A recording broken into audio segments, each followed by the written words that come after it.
E lá vem eles de novo. Olha só, absurdo. Prepara-se, tem Pelé, levantou a Pelé, entrou de cabeça para o arco e gol!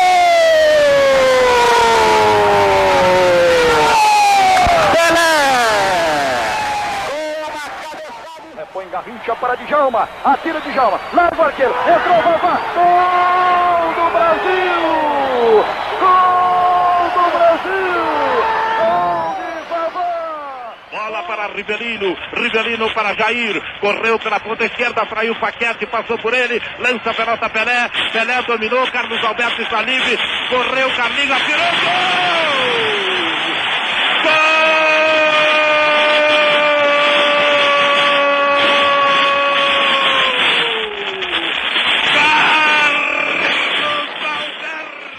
Vai partir, vai que é sua, Tafarel.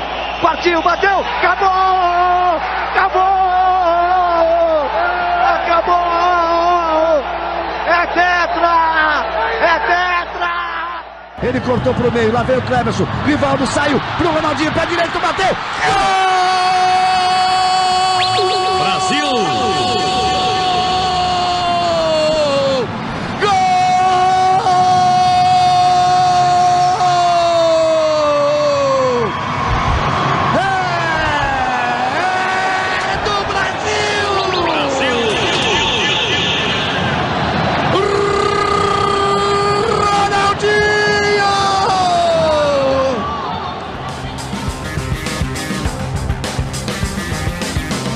Estamos começando mais um Planeta Rússia Podcast, o podcast oficial do Guia da Copa do Mundo Rússia 2018, realizado pelos alunos da Universidade Positivo.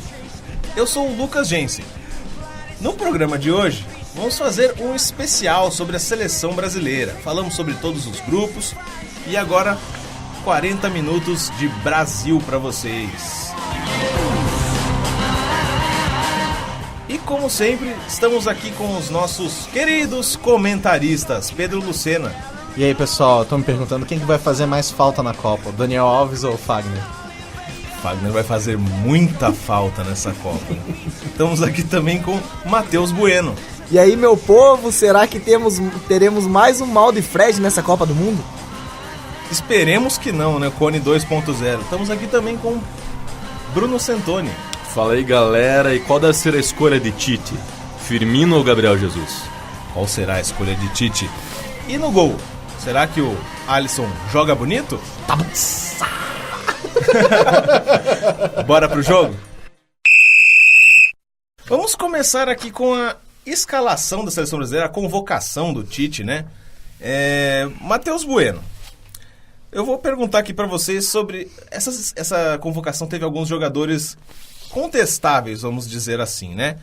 E alguns deles, Tyson, Fred, Renato Augusto, Fagner e até o próprio Paulinho, né? Mesmo eles jogando muito bem com o Tite, ainda tem gente que não gosta do futebol dele. Qual desses jogadores você acha que é o mais contestado nessa convocação do Tite? O Fagner, né? Com certeza. Eu acho que os três nomes mais contestados mesmo são o Cássio, o Fagner e o Tyson. O Cássio acho que não tem tanto problema, porque com certeza ele só vai lá pra treinar.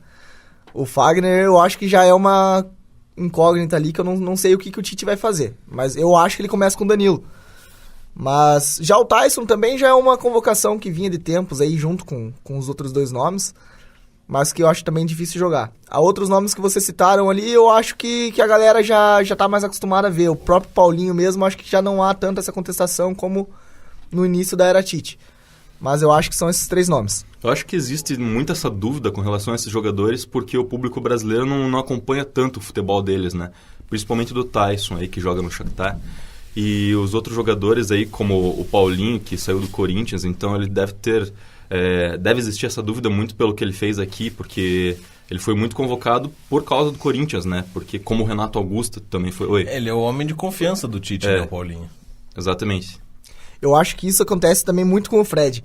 Porque... os dois, o Fred, tanto o Fred quanto o Tyson, o Tyson jogam no sim, Shakhtar. mas o Tyson já tem um nome que a galera conhece mais do que... O Tyson já é um nome de peso. Que nem aquela reportagem de 2009 Quem é melhor, Tyson ou Messi? Só o tempo dirá. Não, o nome do... Será que essa previsão irá se concretizar? Né? O nome do Tyson ele é mais conhecido do que o do Fred, porque o do Fred é a mesma situação que do Firmino quando ele entrou na seleção, na era do Mano, se eu não me engano. Acho que não foi nem do Dunga, acho que foi do Mano.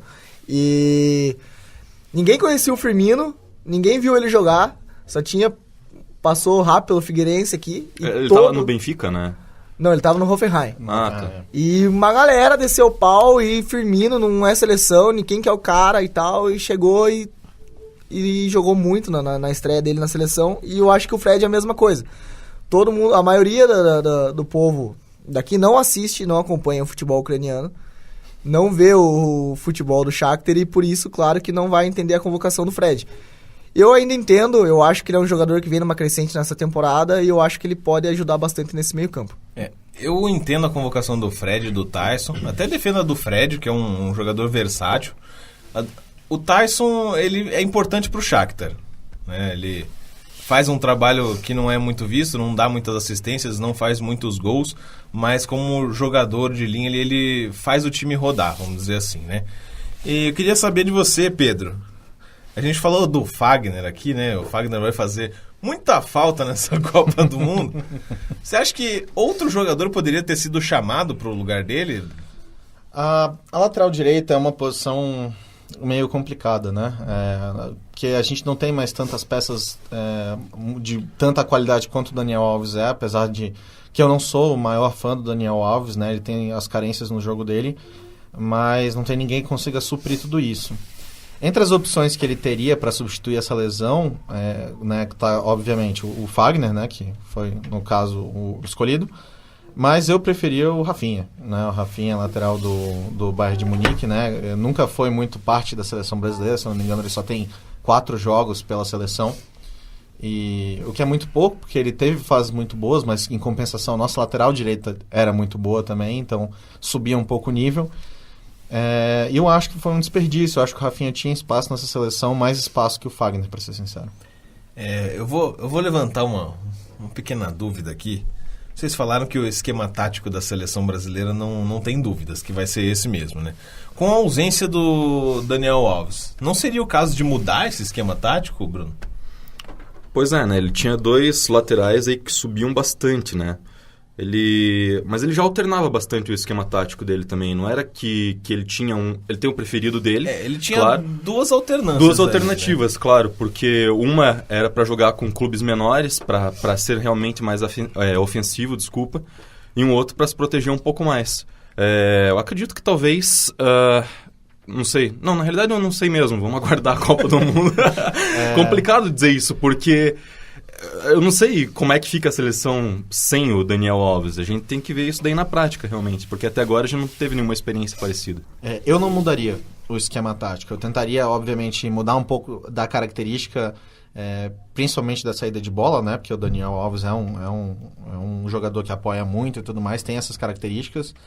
Eu não confio muito no Danilo para subir, vamos dizer assim, né? Eu vou confessar para você que eu prefiro o Rafinha do que o Danilo e o Fagner juntos, né? Então é um pouco complicado. Eu acho que você tem alguma coisa contra ex-jogadores do Santos. Você falou mal do Alexandre no último programa, agora tá falando mal do Danilo. Não tenho nada contra ex-jogadores do Santos. O Santos tem uma academia maravilhosa, mas é só alguns casos que eu sou contra. Mas assim, o Tite tem um modus operandi ali que funciona, que a gente já viu provado várias vezes contra seleções muito fortes aqui nas eliminatórias, até em algumas outras competições. E eu acho que o Tite... Não é característica do Tite mudar radicalmente um esquema tático por causa de um jogador. Então eu acho que ia sair completamente da característica do próprio Tite, sabe? E eu tenho confiança que a seleção vai conseguir jogar bem, apesar da ausência nessa lateral direita. Eu concordo bastante com o Pedro. O Tite, eu não creio que deva mudar o esquema tático, e eu também tenho certeza que o Tite não vai fazer isso. Ele nunca fez isso na carreira, nesses últimos anos vitoriosos dele. Ele nunca fez isso por causa de um jogador. E eu acho que é muito mais fácil, assim, ele encaixar um jogador no sistema. Temos ali o Danilo, que ele sobe mais, o Fagner, que já é um pouco mais de marcação. E também, caso se ele fosse tentar, nem precisava mudar, que era fazer o esquema de encaixar o Marquinhos ali na lateral direita. Então eu acho que não precisa. Eu acho que com certeza o Tite vai dar um jeito ali. Eu acho que ele tem a confiança de quase todos para que ele possa fazer um bom trabalho. Eu acho que o grande mérito do Tite nessa seleção é justamente essa confiança que ele tem dos jogadores. Todos os jogadores que ele chamou, inclusive jogadores contestados, esse a gente já falou, e outros como Juliano, né? O próprio Gil na zaga, que muita gente questionava também, todos eles tinham a confiança do treinador e todos eles desempenharam um papel importante nas suas convocações. E todos eles confiam no Tite, isso é muito importante. Então, eu vou pegar esse gancho aqui, eu quero falar um pouquinho da importância do Tite nessa seleção brasileira, Bruno. A gente tinha um técnico anterior que tinha os jogadores na mão, basicamente os mesmos à disposição, né? Mas não conseguia fazer eles renderem.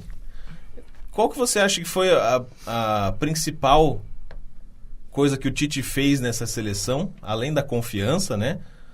Para que esses jogadores rendessem o esperado? Eu acredito que primeiro que ele se aproximou muito dos jogadores. Muitos consideram ele, inclusive, como um pai, digamos assim. Então, ele se aproximou dos jogadores, conversou bastante com eles e trouxe de volta as confianças, como você mesmo comentou agora há pouco. Mas ele também tem um esquema de jogo muito mais compatível com o desses jogadores já, sabe? É uma coisa é um esquema com o qual eles já estão habituados a jogar, principalmente porque muitos deles atuam na Europa. E o que a gente viu na última Copa, principalmente, foi uma coisa completamente diferente. Não tinha um grupo formado, sabe? Era meio que cada um por si. E uma coisa muito interessante é esse rodízio de faixa de capitão, né? Que ele faz na seleção. A gente vai comentar daqui a pouquinho. Pode comentar, eu já ia puxar esse assunto, já que você entrou, pode falar sobre isso. Assim, muita gente questiona isso, mas eu acho que é muito interessante porque o que a gente viu na última Copa, toda a pressão em cima de um jogador. Não só um jogador, mas quem carrega a braçadeira e por quanto mais tempo fica, a pressão maior é. Então, você vai dividindo bastante esse peso, sabe? E eu acho que... Eu sou um dos que contesta esse rodízio da faixa de capitão, mas eu acho que funciona para a seleção brasileira do Tite. Né? Principalmente por essa troca de pressão, vamos dizer assim. Né? Dividir a responsabilidade. Isso, né? porque a gente não tem um jogador que seja o líder nato dessa seleção como a gente tinha em outros anos, né, Matheus? É que antes disso teve um grande problema com a faixa de capitão, que foi em 2014, com a situação do Thiago Silva. Que daí depois contestaram muito por causa da parte psicológica dele, o choro no 7-1. E um pouquinho sobre o Tite, eu acho que ele conseguiu uma coisa muito importante quando ele assumiu a seleção, que faltava bastante, que ele conseguiu resgatar a torcida. Que depois do 7-1, a torcida em jogos do Brasil praticamente se calou. Foi um choque muito grande para todos. Mas eu acho que a mudança com o Tite é totalmente... o resultado foi muito grande. Porque se você comparar com o trabalho nem do Dunga, mesmo com o Felipão na última Copa, o estilo de jogo é completamente diferente. O estilo do Felipão naquela Copa do Mundo era só ligação direta. Zaga, ataque ali, bola pra frente, seja o que Deus quiser. Tanto que se levantou na mídia que o problema da seleção brasileira não eram os jogadores, eram os técnicos. Né? Exatamente. Que a gente não tinha um técnico à altura da nossa seleção. E o Tite era pedido faz tempo já também, né? Eu acho que a CBF só falou, agora vamos ter que escutar e vamos ter que chamar. Eu acho que o grande mérito do Tite, na verdade, nessa questão de reconstrução, assim, foi justamente ao mesmo tempo em que a gente falou que não é a característica dele inovar, mas quando ele assumiu o cargo, ele fez uma coisa que não era, vamos dizer assim, não era previsível, vamos dizer assim. Ele começou a descartar alguns jogadores que eram mais medalhões, que já estavam ali mais pela experiência do que pelo próprio futebol. Então começou a escalar. A gente pode até criticar um pouco as escolhas do Fred, do próprio Tyson, e a gente pode enumerar algumas aqui. Mas a gente vinha de uma fase em que o nome era tudo, né? Não o futebol apresentado. Então o Matheus falou justamente do futebol ucraniano e como a gente tem pouco acesso, isso acontece também com o futebol chinês. Mas ele construir, vamos dizer assim, uma seleção do zero, que foi o que ele fez, fazendo uma mistura entre jogadores em que ele já tinha confiança, seja por passagem no Corinthians ou qualquer outro clube, com os jogadores que ele via que ainda eram utilizáveis mesmo após, vamos dizer assim, o 7-1, né? Ou aquela passagem traumática. Então, assim, ao mesmo tempo que ele foi reinventando, repaginando a cara da nossa seleção, eu acho que ele foi construindo, entre as peças fundamentais dele, esse espírito de equipe que toda a seleção vitoriosa precisa ter. Então, eu acho que esse trabalho com o psicológico e o trabalho da construção da identidade desse novo time, eu acho que são os dois grandes méritos. Muito mais mérito do que qualquer coisa tática que ele tenha feito foi justamente essa construção e, vamos dizer assim, deixada... essa virada de página que a seleção teve. Eu acho que isso foi o principal. E tem também, na parte do Tite, eu acho que é bem legal que o aproveitamento dele não tem como você contestar o trabalho do Tite. Porque são 19 jogos, tem 15 vitórias, 3 empates e 1 derrota. E num amistoso, inclusive, né? E foi num amistoso contra a Argentina. E, tipo, são 41 gols marcados e apenas 5 sofridos. O aproveitamento é muito alto. Então não tem como. E também, indo um pouco na onda ali que o Pedro estava citando, de alguns jogadores, falando do futebol ucraniano. Mas eu lembro até que no início da era do Tite na seleção, também contestou muito ali o Renato Augusto e o Paulinho. E começou só aqueles jogos da seleção massacrando, e eu acho que não era só eu. Eu assistia jogos da seleção e falava, cara, como que eu vou contestar o Tite de convocar esses caras? Porque olha o que a seleção tá jogando, não tem como contestar o trabalho dele. Eu lembro até, fazendo uma recapitulação, não sei se o Lucas vai querer abordar isso, mas se a gente pegar principalmente os primeiros resultados dele, né, ele foi apontado, se eu não me engano, em 2016, se eu não estou enganado. Faz 2 anos.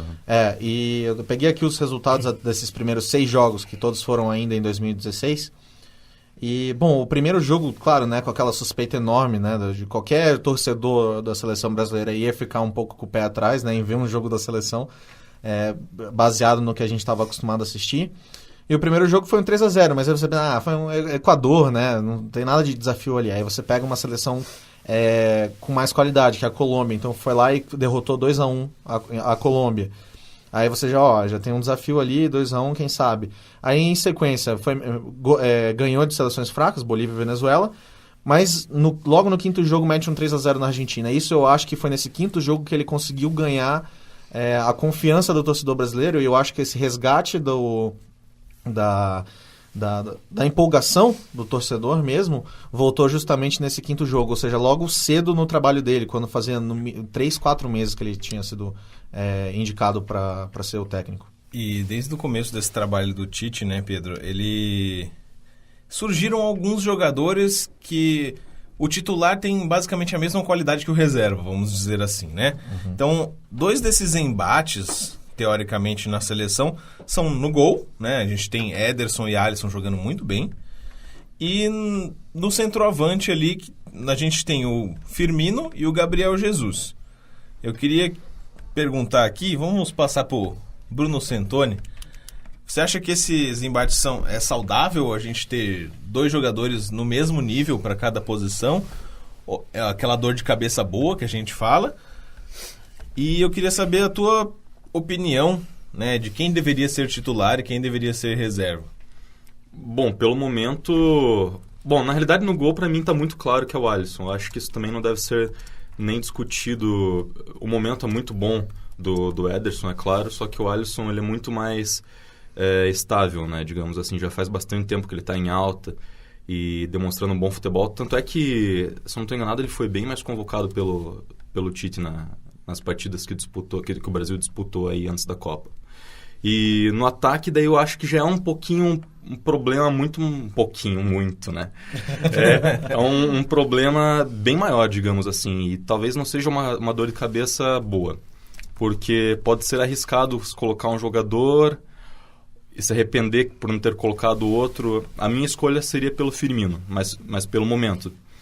Só que, sabe, pode ser que ele também não renda tudo isso com a seleção também. É muito complicado, mas pelo menos tem uma opção no banco diferente do que eu acho nas outras posições, sabe? Você tem opção, mas não no mesmo nível de quem está no gramado. Nesse debate, vamos começar com os goleiros aqui. Eu gosto bastante dos dois também.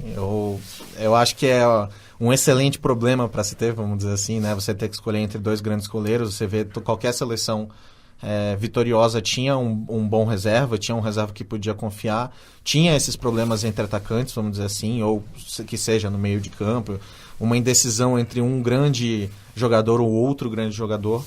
E nesse caso, eu acho que pela continuidade, eu também daria essa titularidade para o Alisson, também, apesar de que eu acho que o Ederson seria um grande titular caso acontecesse alguma coisa com o Alisson, Deus me livre. Mas agora no ataque realmente é muito complicado essa decisão, porque o Firmino vem de uma temporada fantástica, Jesus teve alguns problemas, né, de saúde com continuidade de jogos, sequência por causa de lesões, mas que é um jogador tão bom quanto. Mas pela fase, pelo preparo, pela temporada que teve mesmo, eu também deixaria o Firmino, pelo menos experimentaria ele em 2 partidas da fase de grupos e depois tentaria colocar o Gabriel Jesus para ver como é que tá e, claro, dependendo dos resultados que a gente conseguisse durante a fase de grupos. Essas 2 disputas de posição, acho que é aquela dor de cabeça boa pro Tite, né? Porque são 4 jogadores, assim, de uma qualidade muito, muito alta. Se você pegar no gol, eu acho que não tem como contestar o trabalho do Alisson hoje. E pra mim, ele é disparado o titular da seleção pelo trabalho que ele vem fazendo. No início da temporada lá na Europa, quando o Ederson chegou no Manchester City, eu até pensava, o Ederson com o tempo, vai pegar essa camisa da seleção. Mas daí o Alisson também surpreendeu, acho que muita gente com o trabalho que ele vem fazendo na Roma, e não tem como tirar ele ali do gol. Já no ataque, o Firmino fez uma temporada bem melhor que o do Jesus. Eu acho que também o Jesus teve alguns problemas com lesões ali que atrapalhou ele bastante. Mas também tem que ter a confiança do Tite. Por isso eu acho que o Jesus começa a Copa. Ele é o titular ali, ele vai ser bancado pelo treinador. Mas não vai ser surpresa nenhuma se ele passar em branco o primeiro ou segundo jogo e o Firmino entrar e tomar posição. Até porque tem uma coisa para levar em consideração, que o Firmino, assim como o Marcelo e o Casemiro, se apresentam mais tarde, né, para a seleção. A seleção vai para a Granja Comari já se encontrar e eles vão direto para Londres, quando daí a seleção vai para lá também. Devido à final da Champions League. Devido à final, claro. Então tem todo esse lance de ritmo de jogo, também de desgaste, né? Eu não sei... Na realidade, eu vou concordar com o Matheus que talvez ele passe batido na primeira, na segunda partida, mas talvez logo em seguida ganhe essa posição. Eu também... Alisson, para mim, no gol, no momento é incontestável, apesar da boa temporada do Ederson. E no ataque, Firmino, mas eu acho que ele vai de Gabriel Jesus, pelo menos no primeiro jogo, na estreia, vai de Gabriel Jesus. Né? Lembrando, eu acho que só uma última coisa nesse tópico, lembrando que o Brasil ainda tem um último amistoso antes da São 2 da amistosos, Copa do Mundo. Olha, eu só tô achando a informação de um aqui. Porque não, são 2. São 2? São 2 amistosos. A gente já confirma. Um é contra a Áustria e o outro, então, a gente daqui a pouco confirma. Mas esses amistosos, então, caso sejam 2 mesmo, não estou me lembrando do outro realmente, mas, de qualquer forma, eles vão ser chave na decisão do time principal. Porque as tentativas que ele fizer nesse amistoso, com certeza, vão ajudar ele a matar qualquer última dúvida. Áustria e Croácia. Croácia? Que vai ser um baita teste para a seleção brasileira, né? A seleção da Croácia. Eu tenho que ver também como é que a seleção croata vai estar também nesses últimos ajustes, né, que vão fazer. Então, não sei como é que... se vão colocar todos os titulares, imagino que não, né, para tomar aquele cuidado antes da Copa. Mas, assim, vai ser um teste interessante. Então, acho que qualquer última dúvida, no caso do Jesus, para ver se ele está em forma, para ver se ele consegue aguentar todos os 90 minutos, né, lembrando que dessa lesão... Tudo isso vai ser matado, acho que nesses amistosos. Vão ser 2 amistosos bem legais da gente assistir. Vão ser amistosos bem legais, bem complicadinhos, na minha opinião, né? Mas tudo que é bom chega na metade. Ficamos aqui com o nosso intervalo, o nosso halftime no podcast Planeta Rússia. Já voltamos.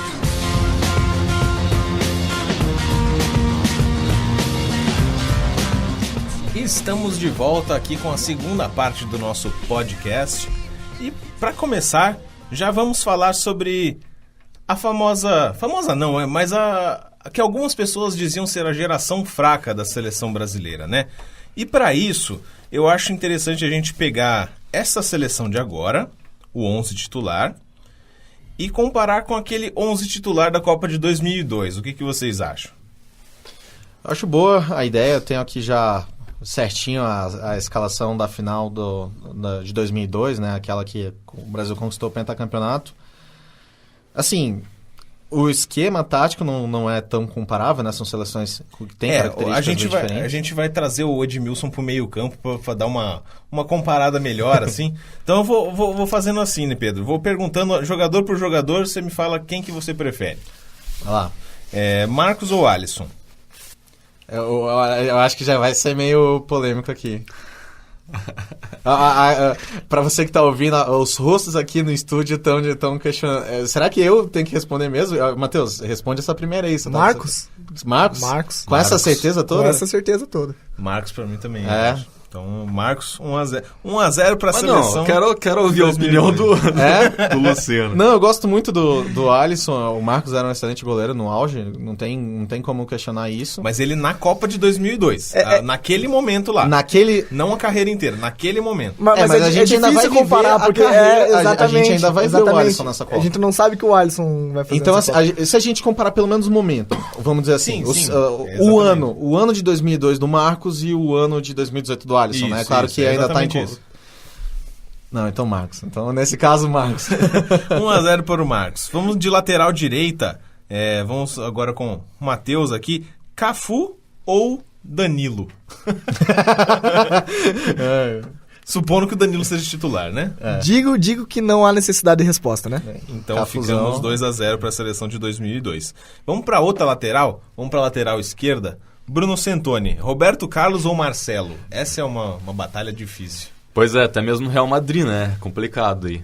Mas Roberto Carlos. Então 3-0 para a seleção Mas é de muito 2002. complicado, a gente tá falando de uma coisa que a gente já conhece, sabe? Eu acho que até por isso que a seleção de 2002 tá ganhando, porque a gente viu, né? Mas eu acho o caso independente do resultado, assim, a gente pegar o jogador, só o jogador naquele só momento pelo que ele exercício. Eu acho que o Marcelo, ele é muito mais importante para a seleção do que o Roberto Carlos foi para 2002. É o meu palpite. Concordo. Eu acho que essa é a disputa... É a principal disputa. Eu acho que é a mais difícil de fazer. Eu, o Roberto Carlos, mas o Marcelo é um excelente lateral. Vamos passar ali pra zaga. Então eu vou começar com Marquinhos ou Roque Júnior? Quem se habilita aí? Marquinhos. Matheus? Marquinhos também. Então 3-1 para a seleção de 2002. Miranda ou Lúcio? Lúcio naquela Copa, né? Naquela Copa ele acho que estava com 27 anos, por aí. Ele não tinha tanto destaque assim como teve depois. É verdade, ele se destacou mais tarde na carreira. É difícil essa. Mas eu ainda vou com o Lúcio. Não. Prefere não opinar? Não, eu prefiro o Miranda, claro. Estamos divididos, peraí, vai. Matheus. Difícil, hein? Acho que eu vou de Miranda também. Eu acho que Lúcio, naquela época, eu vou de Miranda também. É? Então, mas fica a menção honrosa pro Lúcio aí, então. Fica a menção honrosa pela baita carreira do Lúcio, né? Então, ficamos 3-2 por enquanto. E agora vamos pro meio campo, né? A gente trouxe o Edmilson pra volância. Vamos comparar ele com o nosso primeiro volante, que é o Casemiro. Então, Edmilson ou Casemiro?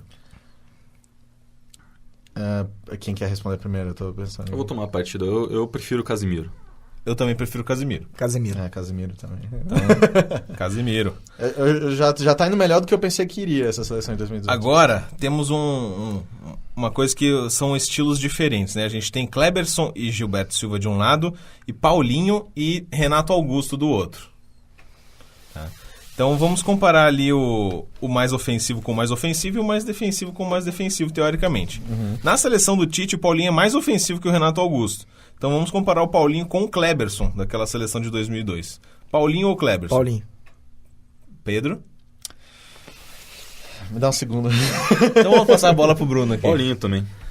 Mas vamos fazer o seguinte, vamos tirar o Renato Augusto, vamos puxar o Coutinho pro meio e o William eu também pra ponta. prefiro assim. Vamos fazer o nosso esquema ideal ali? Eu acho que o Renato Augusto ele vai perder pra qualquer um que a gente comparar aqui nessa seleção. E eu creio também que na minha opinião, eu acho que o Tite começa com o Coutinho no meio e o William aberto. Então vamos fazer assim. Tá, então Paulinho ou então fica Paulinho ou Kleberson ou Paulinho ou Gilberto Silva? Paulinho e Gilberto Silva, né? Paulinho e Gilberto Silva. Kleberson e Coutinho. Mas daí nesse caso Gilberto Silva ganha. Eu também sou mais do Gilberto Silva. Do Gilberto Silva como jogador.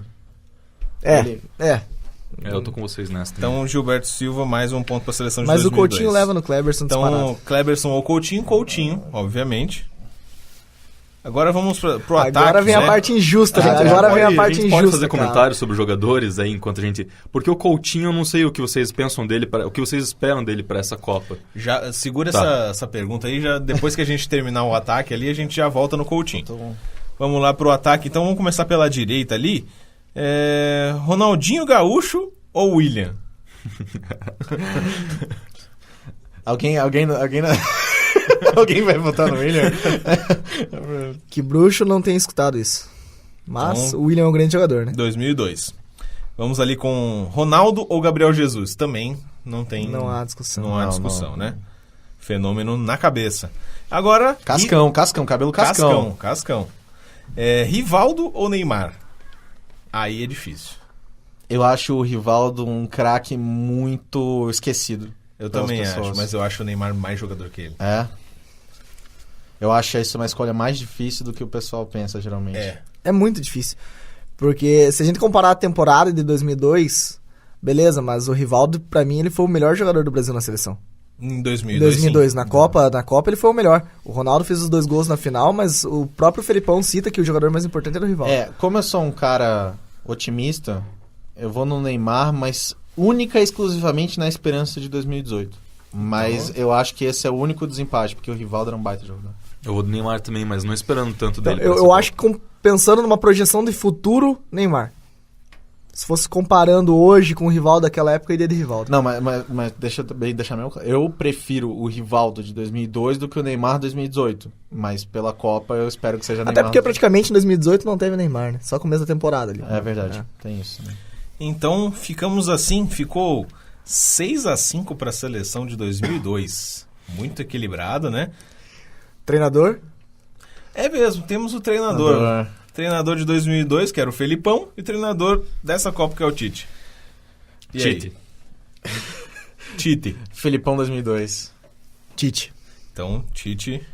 Que também... Com os olhos daquela época, o Felipão era excelente treinador. Que também teve... mas era contestado demais antes daquela Mas Copa. e ele O Tite fez era- uma convocação muito contestada também, Foi, que ele deixou de foi. fora Romário e Alex. Né? Foi. Então, empatou. A gente é muito político aqui no nosso programa, né? Empatou em 6-6. Agora vamos passar para uma pequena polêmica com Bruno Santoni. Ou vamos abrir um quadro aqui, polêmica com Bruno Santoni. Capricha, Santoni. Eu não vejo muito o Coutinho para essa Copa do Mundo, assim. Eu não sei se ele tá no auge da carreira. E mesmo que não tivesse no auge da carreira, eu não consigo ver ele como jogador titular da seleção. Eu já discordo um pouco. Eu acho que ele é um ótimo jogador, mas é isso por enquanto. Ele é um ótimo jogador, mas pra mim ele não tem a capacidade de criação que um meia da seleção deveria ter. Ele é mais aquele meia atacante de chute de fora de área e de chegada na entrada da área pra bater.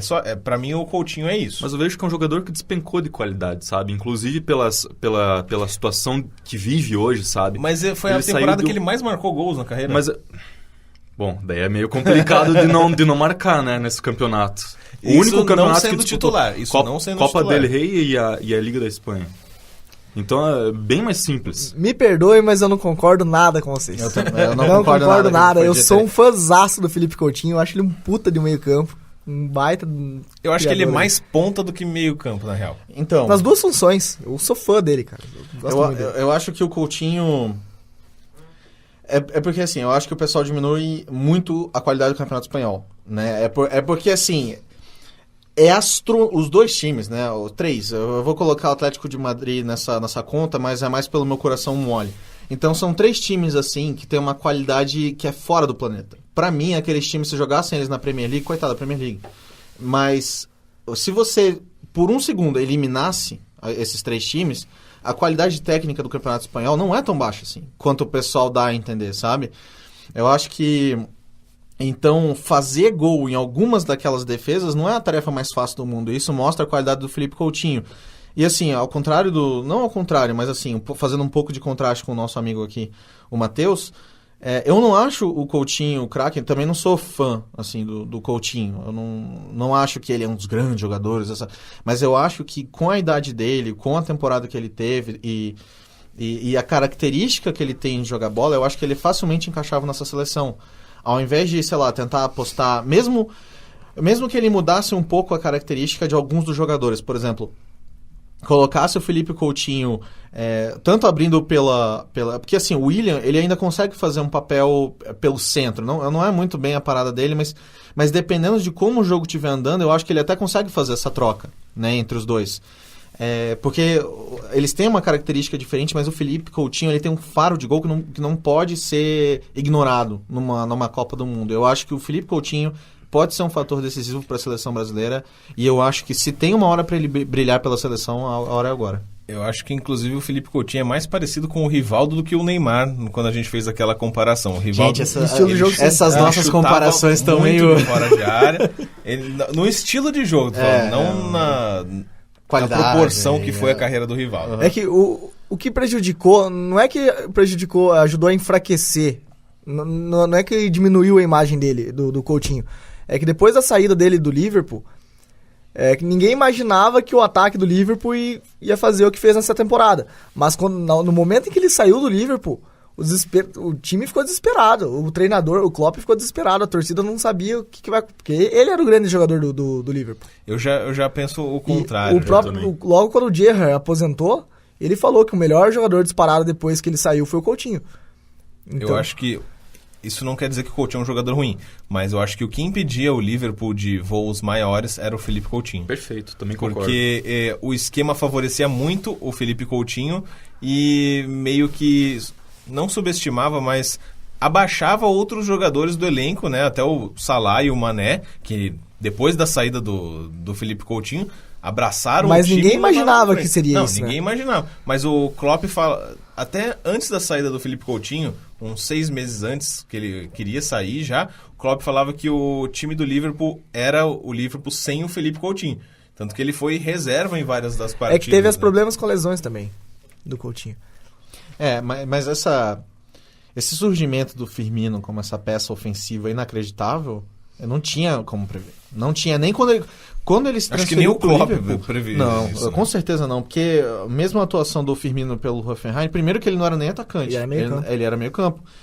Então essa experiência que foi ir avançando o Firmino para atacante encobriu o Felipe Coutinho. Foi. E é o fator diferencial. E aí você tem também esse acréscimo desse pessoal que ninguém via, o Salah principalmente, uma máquina de fazer gol impressionante esse ano. Quase chega a ser inacreditável o que ele fez esse ano. Desculpa. É que o caso do Firmino se deve muito o crescimento dele ao Salah e ao Mané. Porque o trio encaixou de uma maneira... A recíproca também é verdadeira, né? Exatamente. O crescimento dos dois. Uhum. Mas eu acho que a gente está divagando um pouquinho. Vamos voltar para a seleção brasileira. Então ficou aqui 3-1 a favor do Felipe Coutinho, né? Então vamos passar para o nosso principal jogador. Vamos falar sobre Neymar Júnior. Eu não sei porque ele bota o Júnior no nome, né? É marra. Mas, na minha opinião, ele tem tudo para ser o principal jogador dessa Copa do Mundo e ajudar o Brasil a conquistar o Hexa. O que vocês acham? O Neymar pela seleção é uma máquina mesmo, né? Se você pegar 83 partidas, 53 gols, é um cara que também sempre... Terceiro maior artilheiro, né? Da seleção. Se eu não me engano, eu posso verificar isso aí depois, mas é um craque, né? Eu tenho um pessoal que questiona ele, fala que é simplesmente pelo tempo de vacas magras no futebol, coisa que... Mas pra mim tudo isso aí é pilha errada. Eu acho que o Neymar é realmente um jogador de extrema qualidade. Tem muitas questões em que ele poderia trabalhar, né? Principalmente extra-campo, né? Extra-campo, e eu acho que é isso que às vezes puxa a moral dele, tanto com os torcedores ou qualquer outro, né, com colegas de trabalho em equipe, dentro da própria seleção. Claro que isso a gente nunca ficou sabendo demais, assim, de problemas com o Neymar na seleção. Então, assim, às vezes eu acho que ele simplesmente precisa mais de uma consultoria de imagem melhor aí, de uns conselhos, vamos dizer assim, e com um pai que enfie menos besteira no ouvido do rapaz. do que necessariamente começar a desmerecer a qualidade desse jogador que é tão fundamental para a seleção. Mas eu acho que quem ouve a gente falando assim até pensa que ele é aquele jogador problema. O Jobson. Que vai... estilo não, Jobson. Ele não é. Ele é um cara... Ele é um atleta, ele é um profissional que tá sempre em forma. Ele quase nunca se machuca. Teve essa lesão agora que tirou ele. Mas foi uma das primeiras. Acho que foi acho segunda ou terceira lesão da carreira, mas foi curta também. Foram acho que 2 meses que ele levou para se recuperar. Mas o que as pessoas normalmente têm contra ele, né, Bruno, é o fato dele ter começado a carreira muito franzino, muito magro, e ter aprendido desde cedo a saltar para receber a pancada. Porque senão ele já teria arrebentado os 2 joelhos e não teria essa carreira que ele tem hoje, né? E eu não vejo problema nenhum nisso, na realidade. É justamente Com certeza. Como você falou, ele está fazendo isso mesmo para se proteger, para se defender e para estender a carreira dele. Não para estender, mas para que ela não acabe antes, né? Só que eu vejo que o Neymar, ele talvez não seja mais tão protagonista na seleção, pelo menos como foi em 2014. Isso é uma coisa boa, né? É ótimo, inclusive, só que então eu acho que o papel dele não é tão fundamental para a seleção como foi em 2014, que a gente dependia dele hoje. Na época, desculpa. Hoje a gente tem jogadores muito importantes que dividem com ele esse papel aí de craque do time. A gente tem outros jogadores que podem ser tão decisivos quanto, que é o caso do Firmino ou do Gabriel Jesus, que é o caso, eu gosto muito do Felipe Coutinho. Do Felipe Coutinho, sim. Do Marcelo. Do próprio Paulinho, né? Que vem jogando bem na seleção. Eu acho que é o momento dele se consagrar, inclusive, sabe? É de provar pra todo... Se consagra, Paulinho. Paulinho. Agora que eu se consagro. Eu acho que é o momento dele também, porque ele é o homem de confiança do Tite e só falta provar isso pra todo o país, sabe? É o que eu acho que tá faltando e com certeza ele vai fazer isso. Eu penso que o Neymar ele ainda é o protagonista da seleção. Eu acho que não tem mais a dependência do Neymar naquele sistema de jogo. Mas eu acho que o protagonista ele ainda é. Ele é completamente diferente dos outros jogadores. Ele tá um patamar acima. Ele tá um patamar acima de qualquer jogador da seleção. Mas esse é o negócio. O degrau reduziu. Ele não é mais aquela imensidão de degraus que separava o Neymar do resto do time. Agora não. Ele tá 2 degraus acima, mas ainda é acima. Eu acho que ele desceu um degrau porque a temporada dele não tá... Desde que ele saiu do Barcelona, aliás, ele não tá na melhor fase. E não é por conta do clube, não. Eu acho que ele caiu de rendimento mesmo. E os outros da seleção subiram bastante de degrau também. Eu não concordo. Eu vou passar para você, Matheus. Mas eu também não concordo.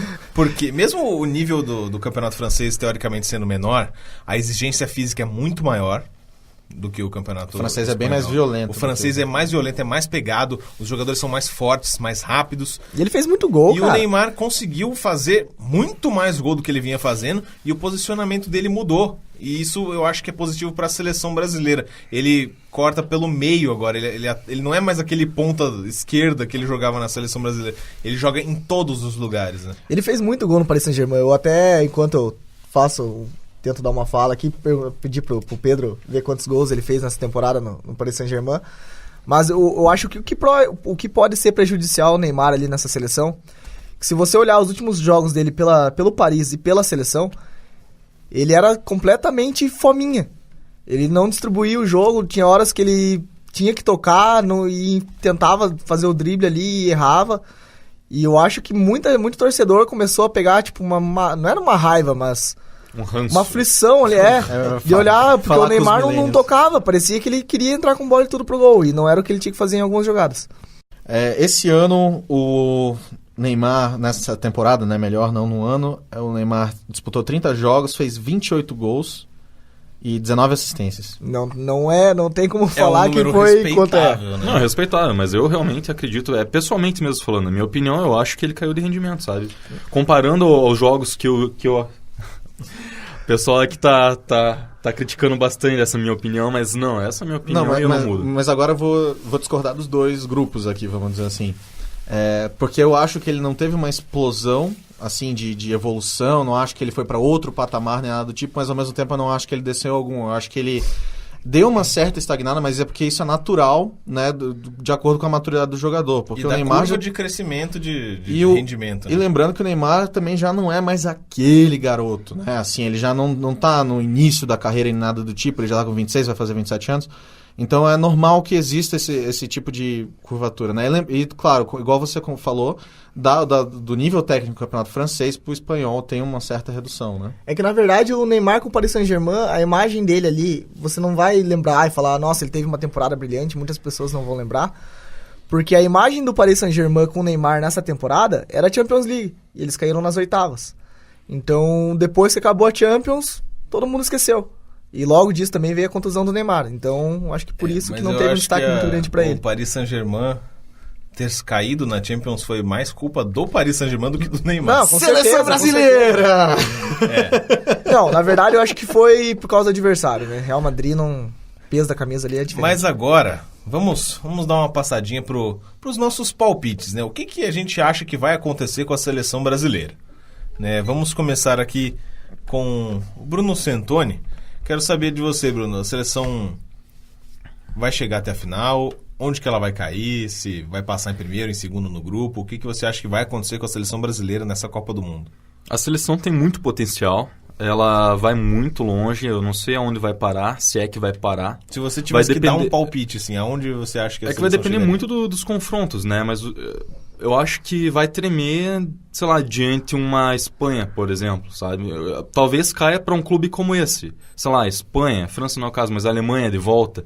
Eu acho que só cairia se pegasse algum desses times antes da final. E a final daí é outra coisa, né? Daí é outro jogo, é outra partida. Matheus Bueno. Meus amigos, o Hexa vem. Neymar vai ser o cara da Copa. Essa Copa é nossa. Pode cravar aí que essa taça vem pra gente. Pedro Luceno. É um chaveamento, não é o chaveamento mais fácil do mundo. Se o Brasil, sei lá, fosse ser sorteado ali nos grupos G e H, por exemplo, ele ia ter um caminho tão mais fácil, mas tão mais fácil do que ele vai ter. Então, é complicado. A gente tem como potenciais encontros várias seleções com pedigree, com jogadores de qualidade. Inclusive a Alemanha, né? Se a gente passar em segundo ou a Alemanha passar em segundo. Que vai ser o... Nossa, chega a tremer a base aqui de pensar nesse confronto já logo nas oitavas, eu acho, né? Mas enfim, eu vou ser o pessimista da mesa. Eu acho que o Brasil deve cair igual em 2014 nas semifinais. Eu não sei porquê, mas eu tenho essa impressão. Mas vamos ver se o Hexa vem, né? Eu vou além do Matheus. Eu acho que o Brasil não só ganha de 2018, como ganha de 2022 também. Que isso! Porque a gente tem surgimento de jogadores aí como David Neres, Richarlison, Malcom, Arthur. Vários jogadores que podem fazer isso daí. Mas isso, senhoras e senhores, a gente pode falar em outro programa. A gente deixa o teu telefone pros seus trabalhos aí de vidente, alguma coisa assim, não, Lucas? Deixa. Mãe de nada. Mas tudo que é bom chega ao final, não é mesmo? Tivemos aqui 45 minutos de seleção brasileira no podcast Planeta Rússia. E vamos ficando por aqui, né? Muito obrigado pela sua atenção. Obrigado, Bruno Santoni, pela tua participação. Valeu, galera. Um abraço. Obrigado, Matheus Bueno. Valeu, rapaziada. Tamo junto. Obrigado também ao Pedro Lucena. Um grande abraço aí a todos os ouvintes, meus colegas de mesa. Obrigado a você que esteve ouvindo a gente durante esses 9 episódios do podcast. E obrigado pela paciência. Desculpe as nossas brincadeiras aqui na mesa. E ouça os nossos programas, não é mesmo? Fiquem com a gente. Até a próxima.